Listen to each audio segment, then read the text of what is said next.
இப்படி பண்ணுங்க, அப்படி பண்ணுங்க, சப்போஸ் அப்படி நடந்தா இப்படி பண்ணுங்க, சப்போஸ் இப்படி நடந்தா இந்த மாதிரி இன்ஸ்ட்ரக்ஷன்ஸ்லாம் கொடுத்து அந்த ப்ரெஷர் போடுறது யார்? இப்படி நடந்தா அப்படி பண்ணுங்க, அப்படி நடந்தா இப்படி பண்ணுங்க. ஜனமா பணமானு கேட்டால் எனக்கு ஜனம் தாண்டா முக்கியம். பணமா ஜனமா அப்படின்னு கேட்டா என் ஜனம் தாண்டா எனக்கு முக்கியம். என்ன டேஸுக்கு வாயை திறந்தா வாய் வாய் வாய் வாயை திறந்தா இப்படிலாம் பேசுறது யாரு தெரியுமில? உங்களுக்கு தான் இந்த விஜயை பற்றி நல்லா தெரியுமே. தமிழ்நாட்டுடைய முதலமைச்சர் மாண்புமிகு விஜய் அவர்கள். அதாவது ஒரு காலத்தில் அவர் நடிகராக இருந்தார், வசனம்லாம் பேசினார் நிறைய படத்தில். அந்த வசனங்களுக்கு வந்து கைதட்டு கிடைக்கும். அந்த வசனங்களை நம்பி மக்களும் ஓட்டு போட்டு ஜெயிக்க வச்சுருக்கிறாங்க. ஆனால் இன்றைக்கி அந்த ரசிகர்களுக்கு மட்டும் முதலமைச்சர் கிடையாது, 8 கோடி தமிழ்நாட்டு மக்களுக்குமான முதலமைச்சர் மாண்புமிகு ஜோசப் விஜய். அவர் தான் சொல்கிறாரு, கரூரில் வந்து போலீஸே கூட்டிகிட்டு வந்து இந்த இடத்துல வந்து விட்டாங்க பைபாஸில் இருந்து. அதாவது அரியலூரில் மீட்டிங் முடித்து பெரம்பலூர் போகும்போது இங்கே க்ரௌடு அதிகமாக இருக்குது, அதனால் நீங்கள் கிளம்பலான்னு சொல்லிட்டாங்க. அப்போது அந்த போலீஸினுடைய பேச்சை கேட்டு மதித்து நாங்கள் வந்து அந்த ப்ரோக்ராமை கேன்சல் பண்ணிட்டு வந்தோம். அதே போல் நாமக்கல் கூட்டத்தை முடிச்சுட்டு கரூருக்கு வரும்போது ஏன் போலீஸ் சொல்லலை? திருச்சி, அரியலூர், நாகப்பட்டினம், திருவாரூர், நாமக்கல், கரூர் அப்படின்னு சொல்லிட்டு போயிட்டு இருந்தோம். அரியலூரில் அந்த மீட்டிங் முடிச்சுட்டு பெரம்பலூர் போகிறதுக்கு முன்னாடி அந்த பெரம்பலூர் போலீஸ் வந்து எங்களை அலர்ட் பண்ணாங்க. சரிங்க, கூட்டம் கொஞ்சம் ஜாஸ்தியாக இருக்குது, லேட் ஆகிடுச்சு, வராதிங்க அப்படின்ட்டு. So we had no choice. Police சொன்னால் நம்ம அதை ஒபே பண்ணி தானே ஆகணும். அதே நேரத்தில் பெரம்பலூர் மக்களோட அந்த சேஃப்டியும் மைண்டில் எடுத்துக்கிட்டு ஒரு மன வலியோடவே திரும்ப போயிட்டோம். அதுக்கப்புறம் பெரம்பலூர் தொகுதி மக்களுக்கு மன்னிப்பும் கேட்டோம். அதே மாதிரி நாமக்கல் அந்த மீட்டிங் முடிச்சுட்டு கரூர் வரும்போது அந்த கரூர் போலீஸ் எங்களை அலர்ட் பண்ணியிருக்கலாம்ல. அந்த பைபாஸில் இருந்து போலீஸே பாதுகாப்பாக கொண்டு வந்து இந்த இடத்துக்கு விட்டுட்டாங்க அப்படின்னு சொல்லி ஒரு குற்றச்சாட்டு சொல்கிறாரு. நம்ம அரியலூர் பெரம்பலூர் அந்த கூட்டத்தை வந்து இப்போவும் லைவில் இருக்குது. நம்ம எந்த டிவியிலனாலும் சரி, இல்லை டிவிக்கினுடைய அவங்களுடைய யூடியூப்லேயே போய் பார்க்கலாம். எத்தனை மணிக்கு அரியலூர் வந்தார், எத்தனை மணிக்கு பெரம்பலூர் வந்தார் அப்படின்னு சொல்லி. அரியலூர் கூட்டம் நைட்டு 10 மணிக்கு நடக்குது. பெரம்பலூருக்கு வரும்போது நைட்டு 1 மணி. 1 மணிக்கு கூட்டம் நடத்த முடியாது, 10 மணிக்கு மேலே பேச முடியாது. அப்போ வெறுமனே கை காட்டிட்டு போனால் அது வந்து சரியாக இருக்காது அப்படின்னு சொல்லி பெரம்பலூரில் ஊருக்குள்ளே மக்கள் எல்லாம் கூடியிருக்கிறாங்க. பைபாஸ் வழியாகவே வந்து விஜய்க்கு போனார். அதுதான் நடந்தது. அந்த நைட்டு 1 மணி 2 மணிக்கு நடந்தது. அப்புறம் இன்றைக்கி வந்து கரூரில் வந்து விஜய் போகும்போது வேன் மேலே ஏறினு எல்லோரும் கை காட்டிக்கிட்டே போகிறாரு. மக்கள் 2 பக்கம் தொண்டர்கள் இருக்கிறாங்க, பொதுமக்கள் இருக்கிறாங்க, எல்லாருக்குமே கை காட்டிட்டு போனார். இதே போல் அன்னைக்கு கரூரில் அந்த சம்பவம் நடந்த அன்னைக்கு விஜய் பைபாஸில் இருந்து ஊருக்குள்ளே வரும்போது, ரவுண்டானாலேருந்து வரும்போது கையை காட்டிகிட்டே போயிருந்தாருன்னா, அல்லது வேன் மேலே ஏறி நின்று மக்களுக்கு ஒரு தரிசனம் கொடுத்துருந்தாருன்னா அந்த அவ்வளோ மக்களும் பின்னாலே வந்திருக்க மாட்டாங்க. விஜயை பார்க்குறதுக்காக தான் பின்னாலே கூட வந்தாங்க. அப்புறம் அந்த காருக்குள்ளே இருந்துட்டு அப்படியே லைட் ஆஃப் பண்ணி ஆன் பண்ணி ஆஃப் பண்ணி ஆன் பண்ணி கரூரில் சிரிச்சுக்கிட்டே தான் வந்தார். வந்து கூட்டத்தில் மேடையில் ஏறி என்னை பாதுகாப்பாக கரூர் காவல்துறை கொண்டு வந்து இந்த இடத்துல சேர்த்துருக்குறாங்க, அவங்களுக்கு நான் ரொம்ப நன்றி சொல்கிறேன் அப்படின்னு சொல்லி அந்த கூட்டத்திலே சொன்னார். டிபார்ட்மெண்ட்டுக்கு என்னுடைய மனமார்ந்த நன்றிகள். அவங்க இல்லைன்னா அந்த பைபாஸ்லேருந்து இந்த ஸ்பாட்டுக்கு என்னால் வந்திருக்க முடியுமான்னு எனக்கே தெரியல. So once again thank you so much. அது மட்டும் இல்லை, அந்த கூட்டத்தில் ஒரு பொண்ணு காணாமல் போயிடுச்சு அப்படின்னு சொல்லி ஆதவர்ஜனா வந்து சொல்லுவார்.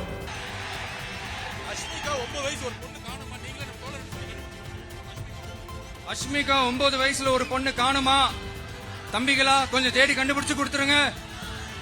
அஷ்மிகா பிரச்சாரம் நடந்துகிட்டு இருக்கும்போது அப்போ விஜய் அவர்கள் சொல்லுவார், அந்த பொண்ணை எப்படியாவது கண்டுபிடிச்சி கொடுத்துருங்க. சரி ரைட், நம்ம பசங்க பார்த்துக்கூடாங்க அப்படின்னு சொல்லி திரும்ப பேச தொடங்குவார். நிறைய பேர் தாகத்தில் தண்ணி இல்லாமல் தவிப்பாங்க. அப்போ வாட்டர் பாட்டிலை தூக்கி போடுவார் மேடையில். அவர் பேசிக்கிட்டு இருக்கும்போதே ஒரு ஆம்புலன்ஸ் போகும். ஒரு மரத்துலேருந்து ஒருத்தன் கீழே விழுந்து ஒரு குழந்தை மேலெல்லாம் விழுந்துடும். இதெல்லாம் விஜய் அவர்கள் பேசிக்கிட்டு இருக்கும்போதே நடந்தது. பேசி முடித்தோடனே விஜய் அவர்கள் கிளம்பி சென்னைக்கு போயிட்டார். கரூரில் யாருமே இல்லை. அதுக்கப்புறம் கரூர் சம்பவத்தை பற்றி விஜய் அவர்கள் பேசவே இல்லை. ஏன் சிஎம் ஆனதுக்கப்புறம் கூட அவர் பேசியிருக்கலாம், பேசவே இல்லை. இப்போது கரூரில் இடைத்தேர்தல் வரப்போகுது, அதையும் வந்து இந்த கூட்டத்தில் வந்து விஜய் அவர்கள் சுட்டி காட்டுறாரு. போலீஸ் வந்து ஒரு நாடகம் நடத்தினாங்க. இது வரைக்கும் டிவிகேக்காரங்க செந்தில் பாலாஜி பேரை சொல்லிகிட்டு இருந்தாங்க, டிஎம்கேக்காரங்க விஜய் பேரையும் ஆதவர்ஜனா பேரையும் சொல்லிகிட்டு இருந்தாங்க. இப்போது போலீஸ் மேலே சொல்கிறாரு விஜய். போலீஸ் துறைக்கு இப்போ வந்து விஜய் அவர்கள் தான் மந்திரி. இதுக்கு முன்னால் ஸ்டாலின் அவர்கள் மந்திரி. அப்போது அந்த போலீஸ் துறைக்கு நீங்கள் தான் அமைச்சர். அவங்க மேலே நீங்கள் நடவடிக்கை எடுக்கணுன்னா எடுக்கலாம். சிபிஐக்கு விசாரணை இருக்குது, சுப்ரீம் கோர்ட்டில் இருக்குது அப்படின்னு சொன்னால் கூட நீங்கள் அந்த துறைக்கு அமைச்சராக இருக்கீங்க. அப்போ அவங்க மேலே நடவடிக்கை எடுக்கலாம். அந்த ஹைவேல இருந்து அந்த ஸ்பாட்டுக்கு போலீஸே எங்களை உள்ளே கூட்டிகிட்டு வந்து விட்டு அந்த நாடகம்லாம் இருக்குது பாருங்க.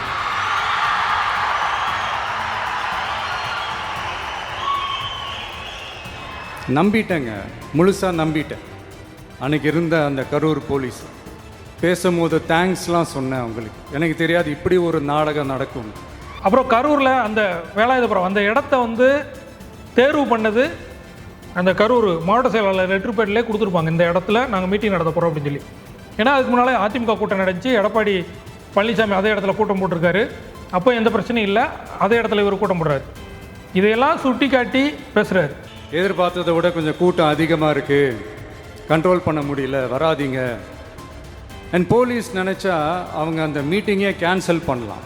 எங்ககிட்ட கேட்கணுன்னெலாம் ஒன்றும் அவசியமே கிடையாது.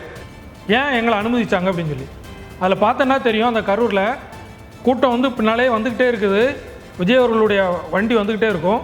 சம்பவம் நடந்த அன்றைக்கி லைட்டை போட்டு ஆன் பண்ணி ஆஃப் பண்ணி அப்படியே சிரிச்சிட்டே உள்ளே வருவார். போலீஸ் டிஎஸ்பி வந்து சொல்கிறாங்க, 500 மீட்டருக்கு முன்னாலே வண்டியை நிப்பாட்டுங்க, அங்கே கூட்டம் அதிகமாக இருக்குது, இந்த இவ்வளோ பெரிய பஸ் வந்து உள்ளே போனால் இன்னும் கூட்டம் நெரிசல் அதிகமாகும் அப்படின்னு சொல்லி. ஆனால் அவங்க கேட்கல அப்படின்னு சொல்லி ஏற்கனவே போலீஸ் அதிகாரிகள் வந்து ப்ரெஸ் மீட்லேயே சொல்லியிருக்கிறாங்க. ஏன் அப்படின்னா வந்து அந்த பேசக்கூடிய பாயிண்ட் அப்படிங்கிறத விட கேமராக்கள் எல்லாமே அங்கே தான் செட் பண்ணி வச்சுருக்கிறாங்க. அதனால தான் அந்த 500 மீட்ரு நம்ம போயே ஆகணும் அப்படின்னு சொல்லி அந்த இடத்துக்கு வந்து போகிறாரு. விஜய் அவர்கள் அந்த மேடையிலே நன்றியும் சொல்கிறாரு. காவல்துறை வந்து இந்த இடத்துக்கு கொண்டு வந்து சேர்த்தாங்க, கரூர் காவல்துறைக்கு நன்றி அப்படின்னு சொல்கிறாரு. சரி, அதெல்லாம் நடந்தது, விசாரணை எல்லாமே போய்கிட்டு இருக்குது. இன்றைக்கும் அந்த திரைப்பட வசனங்கள் அந்த கரூரில் ஒரு நமக்கே ஒரு உறுத்தல் இருக்குங்களா, ஐயோ அன்றைக்கி 7 மணி நேரம் மக்கள் காத்துட்டு இருந்தாங்களே, 12 மணிக்கு வரேன்னு சொன்னோமே, நம்ம வந்து நைட்டு போல் வர்றோமே அப்படின்னு சொல்லி ஒரு உறுத்தல் இருந்திருக்குங்களே. அது இருந்திருந்தால் இப்படியெல்லாம் பேச தோணாது. ஏன்னா இன்றைக்கி 11 மணிக்கு விஜய் அவர்கள் பேசுவார், 8 மணிக்கு எல்லாருமே மேடைக்கு வந்துருங்க அப்படின்னு சொல்லி சொன்னாங்க. 11 மணி அப்படிங்கிறது 12 மணி ஆனது. சரியான நேரத்துக்கு வந்தார், பேசினார், கிளம்பி போயிட்டார்.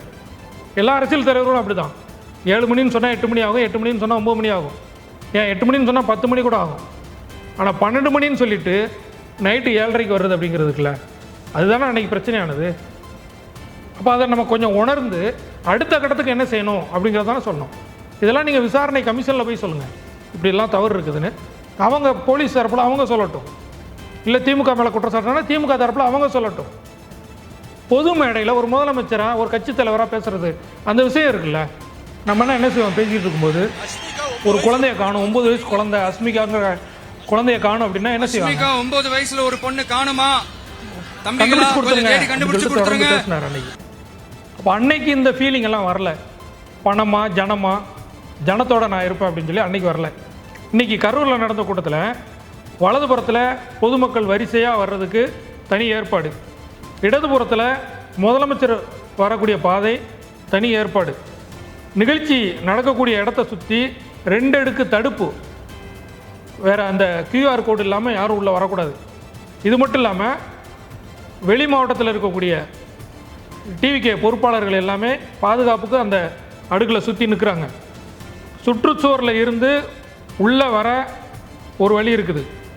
மேடைக்கு பக்கத்தில் முதலடுக்கு தடுப்பில் தொண்டர்களும் பொதுமக்களும் பிரிஞ்சு போகிறதுக்கு 2 அடுக்கு, 10 ஏக்கர் பரப்பில் மேடை, 10,000 பேர் அமரக்கூடிய இடத்துல அந்த மேடை அமைச்சிருக்கிறாங்க. ஆனால் 5,000 பேருக்கு மட்டுமே அனுமதி. 10,000 பேர் அமரக்கூடிய இடம், 5,000 பேருக்கு மட்டுமே அனுமதி. 40 அடி நீளம், 60 அடி அகலத்தில் தனித்தனி பாக்ஸ் மாதிரி கம்பில் வந்து கட்டி வைக்கிறாங்க. அந்த 40 அடி நீளம் 60 அடி அகல அந்த பெட்டியில் ஒரு பாக்ஸில் வந்து 315 பேர் உட்காரலாம். இதே மாதிரி 16 பெட்டி அமைச்சிருக்கிறாங்க. ஏன்னா ஒரு பெட்டியிலேருந்து இன்னொரு பெட்டிக்கு போனாங்கன்னா நெரிசல் ஏற்படும், அப்படி நெரிசலை தடுக்கிறதுக்கு 16 பெட்டிகள் வச்சுருக்கிறாங்க. ஒவ்வொரு பெட்டியிலையும் ஃபேன் இருக்குது, காற்றோட்டம் இருக்குது. ஃபேன் அமைச்சு காற்றோட்டத்தோடு அங்கே தொண்டர்கள் இருக்கணும். 20,000 பேருக்கு, 5,000 பேருக்கு தான் அனுமதி. ஆனால் 20,000 பேருக்கு 1 லிட்டர் வாட்டர் பாட்டில் எல்லாருக்குமே குடிதண்ணி. இது இல்லாமல் தனியாக வாட்டர் டேங்கு, தனியாக கழிப்பிட வசதி, இது எல்லாமே செய்யப்பட்டிருக்கு. காலையில் 8 மணிலேருந்தே உள்ளே என்ட்ரி ஆகலாம். ஏன்னா மொத்தமாக 11 மணிக்கு நிகழ்ச்சி அப்படின்ட்டு மொத்தமாக வந்தாங்க அப்படின்னா அதுவும் பாதிக்கும் அப்படின்னு 8 மணிலேருந்தே உள்ளே வரலாம். நிகழ்ச்சி முக்கியமாக ரொம்ப ரொம்ப ரொம்ப முக்கியமானது, நிகழ்ச்சி நடைபெறக்கூடிய இடத்துக்கு சுற்றி இருக்கக்கூடிய டிரான்ஸ்ஃபார்மர், இபி போஸ்ட்டு, மரங்கள், இதுக்கு மேலே யாரும் ஏற விடாமல் தடுப்பு. இதை எல்லாமே செஞ்சதுக்கப்புறம் தான் இன்றைக்கி விஜய் அவருடைய பொதுக்கூட்டம் கரூரில் நடந்திருக்கு. இந்த ஏற்பாடுகள் ஏன் அன்னைக்கு பண்ணலை? இதில் ஒரு பாதியாவது செஞ்சுருந்தா அப்படி ஒரு மிகப்பெரிய சம்பவம் நடக்காமல் இருந்திருக்கும்ல. அப்போது ஒரு சம்பவத்தில் இருந்து தான் பாடம் கற்றுக்கொண்டு இன்றைக்கி இந்த ஏற்பாடுகளெல்லாம் விஜய் செஞ்சுருக்கிறார், இந்த கூட்டத்தை நடத்தியிருக்கிறாங்க. அப்போது ஒரு தீர்வு என்ன அப்படிங்கிற தீர்வை தேடி தான் முதலமைச்சர் அப்படிங்கிறவரு பயணிக்கணும். முக்கியமாக இன்றைக்கி பேசப்படக்கூடிய ஒரு விஷயம் என்ன அப்படின்னா, அந்த அரசு வேலை. ஒரு கட்சி கூட்டத்தில் வந்து இத்தனை பேர் இறந்துருக்குறாங்க, ஒரு துயரமான சம்பவம், எல்லாருமே ஆறுதல் ஆதங்கம் எல்லாமே தெரிவிக்கிறாங்க. அந்த மக்களுக்கு நிவாரணம் கொடுத்துருக்குறாங்க. எல்லா கட்சி சார்பும், டிவிக்கு மட்டும் இல்லாமல் திமுக, அதிமுக எல்லா கட்சி சார்பும் நிவாரண உதவி கொடுத்துருக்காங்க. இழப்பீடு சொல்லுவோம், இழப்பீடு கொடுத்துருக்காங்க. சுமார் 40 லட்சம் வரைக்கும் ஒரு குடும்பத்துக்கு கிடச்சிருக்கு அப்படின்னு சொல்லி சொல்கிறாங்க. அப்படி இருக்கும்போது அரசு வேலை வந்து ஏன் கொடுக்குறீங்க அப்படின்னு சொல்லி கேட்குறாங்க. நீதிமன்றத்தில் என்ன சொல்லியிருக்கிறாங்க? இது தற்காலிகமானது, நிபந்தனைகளுக்கு உட்பட்டது அப்படின்னு சொல்லி தான் அரசு வேலை கொடுக்குறீங்க. அப்போ ஒரு நிரந்தர தீர்வு தானே அவங்களுக்கு கொடுக்கணும். அந்த மக்களுக்கு, பாதிக்கப்பட்ட மக்கள் குடும்பத்தில் ஒரு உயிரை இழந்திருக்கிறாங்க, அவங்களுக்கு ஒரு நிரந்தர தீர்வு கொடுக்கணும்ல. அப்போ ஒரு நிரந்தர வேலை வாய்ப்பு கொடுக்கணும்ல. அப்போ அதுக்கு தான் என்ன சொல்கிறாங்க, கூட்டணி கட்சியில் டிவிக்கு ஆதரவாக இருக்கக்கூடிய கூட்டணி கட்சிகளை என்ன சொல்கிறாங்க அப்படின்னா, ஒரு நிரந்தர தீர்வாக உங்கள் சட்டத்திட்டங்களில் கைட்லைன்ஸ் கொடுங்க. இப்படிலாம் ஒரு கூட்ட நெரிசல் நடந்துச்சு, அசம்பாவிதங்கள் நடந்துச்சு அப்படின்னா இந்தான வழிகாட்டு நெறிமுறைகள் இருக்குது வேலை கொடுக்கறதுக்கு. அந்த மாதிரி ஒரு கைட்லைன்ஸ் நீங்கள் கொடுங்க, சட்டசபையில் கொண்டு வாங்க, அதை வந்து சட்டமாக கொண்டு வாங்க. கொண்டு வந்தோன்னா இந்த சம்பவத்துக்கு மட்டும் இல்லை, எல்லாத்துக்கும் நடக்கும். ஏன்னா இப்போ தான் திருவள்ளூர் மாவட்டத்தில் அம்மோனியா வாயு கசிவில் 18 பேர் 19 பேர் இறந்து போனாங்க. இப்போ அவங்களுக்கு குடும்பம் இல்லையா? அவங்க ஏழப்பட்ட மக்கள் இல்லையா? அவங்க சாப்பாட்டுக்கு என்ன செய்வாங்க? ஏன் அவங்களுக்கு வேலை கொடுக்கல? இது உங்கள் ஆட்சியில் தான் நடந்துச்சு. அம்மோனியா வாயு கசிவில் அவ்வளோ பேர் இறந்தாங்களே, அது நிர்வாக சீர்கேடு இல்லையா? அதை ஏன் கண்டுக்கல? அவங்களுக்கு ஏன் வேலை கொடுக்கல? சிவகாசி பட்டாசு விபத்து, டிவிக்கு ஆட்சிக்கு வந்ததுக்கப்புறம் எத்தனை விபத்துகள் நடந்திருக்கு, எத்தனையோ பேர் இறந்துக்கிட்டு இருக்கிறாங்க. அது நிர்வாக சீர்கேடு தானே, அது அரசாங்கத்துடைய தவறு தானே. ஏன் அவங்களுக்கு வேலை கொடுக்கல அப்படின்னு சொல்லி கேட்குறாங்க. ஆனால் இதுக்கு டிவிக்கு என்ன பதில் சொல்கிறாங்க அப்படின்னா, ஸ்டெர்லைட்டில் துப்பாக்கி சூடு நடந்துச்சு, அவங்களுக்கு வந்து கவர்மெண்ட் வேலை கொடுத்தாங்க அப்படின்னு. தூத்துக்குடியில் ஸ்டெர்லைட்டில் நடந்தது, அது ஒரு பொதுமக்களுடைய போராட்டம். பொதுமக்கள் அவங்களுக்கு அந்த என்வரன்மெண்ட் வேணும், நல்ல காற்று வேணும், நல்ல குடிநீர் வேணும் அப்படின்னு சொல்லி ஒரு போராட்டத்தை, ஒரு தனியார் நிறுவனத்துக்கு எதிராக ஒரு போராட்டம் நடத்துகிறாங்க. அதில் போலீஸுடைய துப்பாக்கி சூடு நடக்குது. அதுவும் அந்த போலீஸ் வந்து நம்ம எல்லாருக்குமே தெரியும், அந்த எல்லோ கலர் சட்டை போட்டு ஒருத்தன் வேன் மேலே ஏறி ஒரு போலீஸ்கார் வந்து சுடுவார். அருணா ஜெகதீசன் ஆணையத்திலே வந்து அவர் சொல்லியிருக்கிறாங்க, அந்த போலீஸ்கார் வந்து சாப்பாடு கொடுக்க வந்தவர், அங்கே பாதுகாப்புக்கு இருந்தவங்களுக்கு சாப்பாடு கொடுக்க அந்த ஒரு போலீஸு, அவர் வேன் மேலே ஏறி கூட்டத்தை கட்டுப்படுத்த அவர் துப்பாக்கியால் சுடுறாரு. அப்போ அந்த மாதிரி அதில் வந்து அவங்க குற்றவாளி அப்படின்னு சொல்லி சொல்கிறாங்க. அரசாங்கம் தவறு பண்ணியிருக்குது, ஒரு நிர்வாக சீர்கேடு அப்படின்னு சொல்லியிருக்குது. அவங்களுக்கு வந்து அரசு வேலை கொடுத்தாங்க. ஆனால் கரூரில் இன்னும் விசாரணையே முடியலை, யார் மேலே தப்புனே தெரியல. இது நிர்வாக சீர்கேடா இல்லை 12 மணிக்கு கூட்டம்னு சொல்லிட்டு 7 மணிக்கு இருட்டுக்குள்ளே வந்த அந்த கட்சி தலைவர்களுடைய தவறா அப்படிங்கிற இன்னும் தீர்ப்பே வரல. அப்போ என்ன நடந்துச்சு அப்படின்னே இன்னும் தெரியல. அதுக்கான ஏற்பாடுகள் என்னெல்லாம் நடந்தது அப்படிங்கிற விஷயமே தெரியல. அதுக்குள்ளே கருணை அடிப்படையில் அரசு வேலை, சரி அது தற்காலிக வேலை அப்படின்னு சொல்லியிருக்கிறீங்க. அது வழக்கு நடக்குது, நீதிமன்றம் வந்து அது தீர்ப்பு சொல்லும். இப்போ கரூர் மக்களுக்கு நம்ம என்ன சொல்லியிருக்கணும்? அந்த மக்களுக்கு ஒரு ஆறுதல் தெரிவிச்சிருக்கணும், உங்களோட இருக்கிறேன் நான் அப்படின்னு ஒரு தைரியம் சொல்லியிருக்கணும். அந்த கரூர் மாவட்ட மக்களுக்கு ஒரு நல்ல திட்டங்களை அறிவிச்சிருக்கணும், புதுசாக ஒரு வேலைவாய்ப்பை உருவாக்கி கொடுத்துருக்கணும். ஏற்கனவே இருந்த அரியலூரில் இருந்த தோல் கம்பெனி திமுக ஆட்சியில் தொடங்கப்பட்டது, அதனுடைய எக்ஸ்டென்ஷனாக கரூரில் ஒரு இன்னொரு கம்பெனியை தொடங்கி வச்சுட்டு உங்களுக்கு வேலை வாய்ப்பு கொடுக்குறேன். டிவிக்கு ஆட்சி என்ன பண்ணுது? திமுக ஆட்சியில் அரியலூரில் தொடங்குறாங்க, அதனுடைய எக்ஸ்டென்ஷன் கரூரில் தொடங்குது. டிவிக்கு ஆட்சியில் என்ன பண்ணுது? மக்கள் கேள்வி கேட்பாங்கள்ல. இதுக்கெல்லாம் பதில் சொல்ல வேண்டிய இடத்துல இருக்கக்கூடிய சிஎம், ஓடுங்க ஓடுங்க, வரான் வேட்டைக்காரன், ஓடு ஓடு ஓடு ஓட்டு ஓட்டு ஓட்டு ஓட்டு ஓட்டு ஓட்டு வரான் பாரு வேட்டைக்காரன், ஓடினே இருக்கிறாரு. இன்னொருத்தர் ஃபாரின்ல போய் ஒளிஞ்சுக்கிட்டார். அதில் பேரையும் சொல்லலை அவர், யார் ஓடுனா யார் வெளிநாட்டில் போய் பதுங்கி இருக்கிறா பேரையும் சொல்லலை. அந்த மறைமுகமாக மற்றும் பலர்னு சொல்வார்ல, அது சொல்கிறாரு. லஞ்சம் லஞ்சம் லஞ்சம். கூட யார் இருக்கா? சிபிஐ விசாரணையில் இருக்கக்கூடிய எம்ஆர் விஜயபாஸ்கர். இந்த பக்கம் யார் இருக்கிறா? சி விஜயபாஸ்கர். அவர் கூட தான் இருக்கிறார் கரூரில். கதறல் கதறல் கதறல் கேட்குதா அப்படின்னு சொல்லி சொல்கிறாரு. சி விஜயபாஸ்கர் மேலே ஏகப்பட்ட கேஸ் இருக்குது. அப்போ இதையெல்லாம் வச்சுக்கிட்டு யார் கதறல், என்ன கதறல், நீங்கள் மக்களுக்கு என்ன சொல்கிறீங்க? அது மட்டும் இல்லை, நான் வந்து ஆட்சிக்கு சிங்கப்பெண் திட்டம், தாய்மாமன் தங்கமோதரம் திட்டம் அண்ணா பிறந்த நாள்லேருந்து கொண்டு வரும்னு சொல்லியிருக்கிறார். பெண்கள் பாதுகாப்புக்காக சிங்கப்பெண் அதிரடி படை, அது உங்களுக்கு நல்லா முன்னாடியே தெரியும். வரப்போகிற அறிஞர் அண்ணா அவர்களுடைய பிறந்த நாளில் உங்கள் அண்ணனுடைய அரசில் தாய்மாமன் தங்க மோதிர திட்டம் அறிவிக்கப்படும். சிங்கப்பெண் திட்டத்துக்கு இது வரைக்கும் புதுசாக வேலைக்கு ஆள் எடுத்திருக்கா? ஒரு திட்டம் புதுசாக வருதுன்னா புதுசாக ஆள் எடுத்துருக்கணும், இல்லை புதுசாக வண்டி வாங்கியிருக்கணும். வாகனங்கள் எதுவுமே புதுசாக வாங்கலை, நிதி ஒதுக்கீடு பண்ணியிருக்குது. மகளிர் காவல்துறை அவங்க யூனிஃபார்ம் மட்டும் மாற்றிட்டு அந்த வேலையை, பெண்கள் பாதுகாப்புக்கான வேலையை செஞ்சிட்ருக்குறாங்க. அப்போ நம்ம எந்த திட்டத்தையுமே இன்னும் முழுசாக செய்யலை. பொதுவாக இந்த ஆட்சிக்கு என்ன ஒரு வாய்ப்பு, வெற்றி வாய்ப்பாக அமைஞ்சது அப்படின்னா, இதுக்கு முன்னால் இருந்த ஆட்சியில் பெண்களுக்கு பாதுகாப்பு இல்லை, சட்டம் ஒழுங்கு பிரச்சனை இருக்குது, ஆணவ கொலை அதிகமாக நடக்குது, இதெல்லாம் ஒரு பெரிய குற்றச்சாட்டுகளாக இருந்துச்சு. ஆனால் இப்போது அந்த எண்ணிக்கை தினம் தினம் அதிகரிச்சுக்கிட்டே போகுது. போதை பொருள் கட்டுப்பாடு நடந்திருக்குதா? இல்லை. எங்கே போனாலும் அந்த கஞ்சா, இந்த பாதிப்புகள் இருந்துக்கிட்டே இருக்குது. ஒரு வருஷம் வாய்ப்பு கொடுங்க, 6 மாதம் வாய்ப்பு கொடுங்க, இதெல்லாம் சரி பண்ணதுக்கு டைம் எடுக்கும். ஏன்னா இத்தனை வருஷம் இந்த மாநிலத்தை கெடுத்து வச்சுட்டு போயிட்டாங்க அப்படின்னு சொல்லி சொல்கிறாங்க. கொஞ்சமாவது குறையணும்ல, எதுவுமே குறையாமல் அதுக்கான பதிலை ஒரு முதலமைச்சராக அவர் சொல்லியிருக்கணும். அங்கே வசனம், அதாவது முன்னாள் முதலமைச்சர் ஸ்டாலின் அவர் தோற்று போயிருக்காரு. அந்த குளத்தூர் மக்கள் தோல்வியை பரிசாக கொடுத்துருக்குறாங்க. ஒரு முன்னாள் முதலமைச்சருக்குன்னு ஒரு மரியாதை இருக்குல்ல. குளத்தூரில் கொத்து பரோட்டா போட்டாங்க அப்படின்னா என்ன அர்த்தம்? நீங்கள் யாரை சொல்கிறீங்க? 5 நிமிஷம் பேசுனதுக்கே குளத்தூரில் கொத்து பரோட்டா போட்டாங்க. ஒரு அரசியல் தலைவர், ஒரு மாநிலத்தினுடைய முதலமைச்சர் இப்படி தான் பேசுவாங்களா? அது மட்டும் இல்லை, குளத்தூரில் கொத்து பரோட்டா போட்டு மொத்தமாக முடிச்சு விட்டாங்க. இன்னும் ஆட்சி முடிஞ்சு பெட்டிக்குள்ளே போனதுக்கப்புறம் ஆனால் என்னங்க அர்த்தம்? அது பொட்டிக்குள்ளே போனதுன்னா ஊரில் கிராமத்தில் என்ன சொல்லுவாங்க தெரியுமா?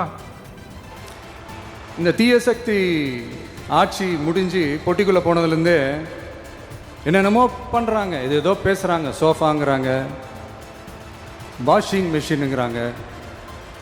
இந்த அரசியல் வியாபாரம் பண்ணுறதுக்கான அந்த வெண்டிங் மெஷினே அவங்க தான். ஒரு முன்னாள் முதலமைச்சரை பற்றி இப்படி தான் சொல்லுவாங்களா? ஆட்சி முடிஞ்சு பொட்டிக்குள்ளே போயாச்சு அப்படின்னா அப்போ ஒரு முதலமைச்சருக்குன்னு ஒரு தகுதி இருக்குல்ல, அதுக்குன்னு ஒரு மரியாதை இருக்குதுல்ல. இன்றைக்கி நம்ம பார்க்குறோம், இளைஞர்கள்னாலும் சரி, மாணவர்களாலும் சரி, எப்படி இருக்கிறாங்க அப்படின்னு சொல்லி. ஒரு குடும்பத்தில் பெற்றோர்களுக்கு மரியாதை கொடுக்கறது, அல்லது பொது இடத்துல எப்படி நடந்துக்கிறது, இன்றைக்குள்ள தலைமுறை எப்படி வளர்ந்துக்கிட்டு இருக்குது, அவங்களுக்கு நம்ம எப்படி வழிகாட்டணும், கைட் பண்ணணும், நம்மளை பார்த்து தானே அவங்க வருவாங்க. அவங்களுக்கு ஒரு முன்மாதிரியாக இருக்கணுமே. அப்படின்னா பொட்டிக்குள்ளே போயிடுச்சு, முடிச்சு விட்டாங்க, கொத்து பரோட்டா போட்டாங்க, ஓடு ஓடு ஓடு வேட்டைக்காரன் வரான். ஒரு சிஎம் பேசுகிறாங்க. இது ஒன்று நல்ல விஷயம் சொன்னார், எவன் லஞ்சம் கட்டாலும் கொடுக்காதீங்க, நான் இருக்கேன், கூட இருக்கேன் அப்படின்னு சொல்லி சொன்னார். உங்ககிட்ட யாராவது லஞ்சம் ஏதாவது கேட்டாங்கன்னா கொடுக்க முடியாது சொல்லுங்க, நான் இருக்கேன் உங்களோட. இது எங்க மகன், எங்க புள்ள, எங்க அண்ணன், எங்க தம்பி, எங்க விஜய், எங்க விஜயோட ஆட்சின்னு ஸ்ட்ராங்கா சொல்லுங்க. மக்களே, நீங்க கூட இருக்கும் போது லஞ்ச ஊழல் மட்டும் இல்லை, அதிகாரத்தை வச்சு ஆட்டம் போடுற யாராக இருந்தாலும் அடங்கிடுவாங்க. கவர்மெண்ட் வக்கீல் நியமிக்கிறதுக்கு 30 லட்சம் 50 லட்சம் அப்படின்னு சொல்லி சொன்னாங்களே, வெளிப்படையாக பேட்டியே கொடுத்தாங்க. யார்? டிவிகேல உள்ள அட்வொகேட்ஸே பேட்டி கொடுத்தாங்க. 30 லட்சம் கட்டாங்க, 50 லட்சம் கட்டாங்க, ஓப்பனாக சொன்னாங்க. அவங்க மேலே என்ன நடவடிக்கை எடுத்துச்சு? ஒரு விசாரணையாவது நடந்துச்சா? கட்சி நிர்வாக ரீதியாக நடந்துச்சா? இல்லை ஆட்சியிலேருந்து அரசு வழக்கு பதிவு செஞ்சு அவங்க மேலே நடவடிக்கை எடுத்தாங்களா? எதுவுமே இல்லை. லஞ்ச ஒழிப்புத்துறை தினம் ரெய்டு அப்படின்னு சொல்லி நம்ம இப்போ கேட்டுக்கிட்டு இருக்கிறோம். அதில் என்ன முடிவு என்ன வந்துச்சு? சரி, விசாரணை நடக்கும், இருக்கட்டும். பத்திரப்பதிவு ஆஃபீஸ்லேயும் ஆர்டிஓ ஆஃபீஸ்லேயும் லஞ்சம் குறைஞ்சிருக்கா? இல்லை, அப்படியே தான் இருக்குது. சரி, இது ரொம்ப நாள் உள்ளது, குறையிறதுக்கு டைம் எடுக்கும். அதுக்கு நம்ம என்ன செஞ்சுருக்கிறோம்? புதுசாக என்ன செஞ்சுருக்கிறோம்? மக்களுக்கு தேவையான திட்டங்களை என்ன கொண்டு வந்திருக்கிறோம்? எல்லாமே ஆன்லைனில் மாற்றிட்டோம். ஆன்லைனில் மாற்றி ரொம்ப வருஷம் ஆகுது. இபி பில்லு கட்டுறது ஆன்லைனு, பத்திரம் பதிவு செய்கிறது online, birth certificate, death certificate, community certificate, இது எல்லாமே இ-சேவை மையம் கொண்டு வந்து எல்லாமே ஆன்லைனில் போய்கிட்டு இருக்குது. டிவிக்கு ஆட்சியில் என்ன பண்ணோம், என்ன பண்ண போகிறோம், லஞ்சத்தை இல்லாமல் பண்ணுறதுக்கு என்ன பண்ண போகிறோம். இடைத்தேர்தல் நடக்குது கரூரில், அதில் ஓட்டு வாங்கணும். அதனால் நீங்கள் மொத்தமாக முடிச்சு விட்ருங்க, யார் வந்தாலும் விரட்டி விடுங்க. ஓட்டு கேட்குறாரு, ஓட்டு கேட்குறதுக்கு சில வசனங்கள், திரைப்பட வசனங்கள் மாதிரி ஒரு சிஎம், ஒரு முதலமைச்சராக இருந்துக்கிட்டு வசனங்கள் பேசுகிறார். வரப்போற இடைத்தேர்தலில் மக்களே இந்த தீய சக்தி திமுகவை நல்லா வெச்சு வெளுத்து விடுங்க, நல்லா வச்சு வெளுத்து விடுங்க அப்படின்னு சொல்லி சிஎம்ஏ சொல்லியிருக்கிறார். வெளுத்து விடுறது அப்படிங்கிறது பங்களாதேஷில் நடந்துச்சு. என்ன நடந்துச்சு தெரியுமா? அங்கே வந்து சுதந்திர போராட்ட வீரர்களுடைய வாரிசுகளுக்கு வேலை வாய்ப்பில் இடஒதுக்கீடு அதிகப்படுத்தினாங்க. நல்ல விஷயம் தானே, சுதந்திரத்துக்காக பாடுபட்டுருக்கிறாங்க, இந்த நாட்டுக்காக தியாகம் பண்ணியிருக்கிறாங்க, அவங்க வாரிசுகளுக்கு வந்து இடஒதுக்கீடு கொடுக்குறது நல்லதானே. அந்த இடஒதுக்கீடு அதிகரித்ததுனால அங்கே உள்ள இளைஞர்களுக்கு வேலை வாய்ப்பு குறைஞ்சது. என்ன நடந்துச்சு? பங்களாதேஷில் பெரிய புரட்சியே நடந்து ஆட்சி மாற்றமே நடந்தது. இங்கே என்ன நடக்குது? கட்சி கூட்டத்துக்கு போனவங்களுக்கு வேலை வாய்ப்பு. அப்போ மக்களுடைய மனநிலை என்ன இருக்கும்? டிஎன்பிசி படிக்கிறாங்க, டிஎன்பிசியில் குரூப் 1க்கு மொத்த வேக்கண்ட்டு 26 பேர். ஆனால் கரூரில் எத்தனை பேர் வேலை கொடுத்தது? எத்தனை பேர்? அது என்ன வேலையாக இருக்கட்டும். அப்போது மாணவர்களும் இளைஞர்களும் பார்க்குறோம், எத்தனையோ கோச்சிங் சென்டரில் பார்க்குறோம், கிராமங்களில் மரத்தடியில் உட்காந்து படிச்சுட்டு இருப்பாங்க, பாலத்தில் உட்காந்து படிச்சுட்டு இருப்பாங்க. போட்டித் தேர்வு மையங்கள் போன ஆட்சியில் வந்து ஒவ்வொரு ஊராக அமைச்சாங்க. எதுக்கு? மாணவர்கள் படித்து அரசு வேலைக்கு போகணும் அப்படின்னு சொல்லி. அப்போ எல்லா விபத்தில் நடந்த எல்லாருக்குமே வேலை கொடுக்கணும் அப்படின்னா, அன்றைக்கி முதலமைச்சராக இருந்த ஜெயலலிதா அவர்கள் மகாமகம் கும்பகோணத்தில் நடந்துச்சு, பெரிய விஷயம், மிகப்பெரிய பாதிப்பு, ஆட்சிக்கே ஒரு பெரிய நெருக்கடியை கொடுத்தது. அதில் இறந்தவங்களுக்கு அவங்க கொடுத்துருக்கலாமே. அது மட்டும் இல்லை, அவங்க பிரச்சார மன்றத்தில், அதிமுக பிரச்சாரத்தில் வந்து விழுப்புரம் பக்கத்தில் வெயிலில் வந்து நிறைய பெண்கள் இறந்தாங்க, 4-5 பேர் இறந்தாங்க. அவங்களுக்கு வேலை கொடுத்துருக்கலாமே. அவங்களுக்கு மனசாட்சி இல்லையா? அவங்களுக்கு மனிதனே இல்லையா?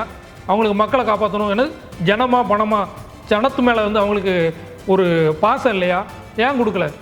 அது வந்து கட்சி நிகழ்ச்சி, கட்சியில் பொறுப்பு கொடுத்தாங்க, கட்சியிலேருந்து நிதி கொடுத்தாங்க, அந்த குடும்பத்தை கட்சி பார்த்துக்கிட்டாங்க, கட்சியிலேருந்து அந்த குழந்தைங்களை படிக்க வச்சாங்க. அப்போ கட்சியில் நிகழ்ச்சியில் நடக்கிறது அல்லது அவங்க தனிப்பட்ட முறையில் நடந்த ஒரு சம்பவத்துக்கு அப்படி தான் செய்வாங்க. இப்போ அரசு வேலை கொடுத்தது பெரிய பாதிப்பு. இதையெல்லாம் தாண்டி ரோட் ஷோ போகிறோம், கை காட்டுறோம், வசனங்கள் பேசுகிறோம் அப்படிங்கிறது இடைத்தேர்தலுக்கு ஓட்டு வாங்கிறதுக்கு பயன்படுமே தவிர, ஒரு நாட்டின் தலைவராக, ஒரு மாநிலத்தின் முதலமைச்சராக, ஒரு அரசியல் கட்சி தலைவராக இப்படிலாம் பேசினேன் அப்படின்னா இது வந்து எதிர்கால தலைமுறைக்கு ஒரு நல்ல வழிகாட்டுதலாக இருக்காது.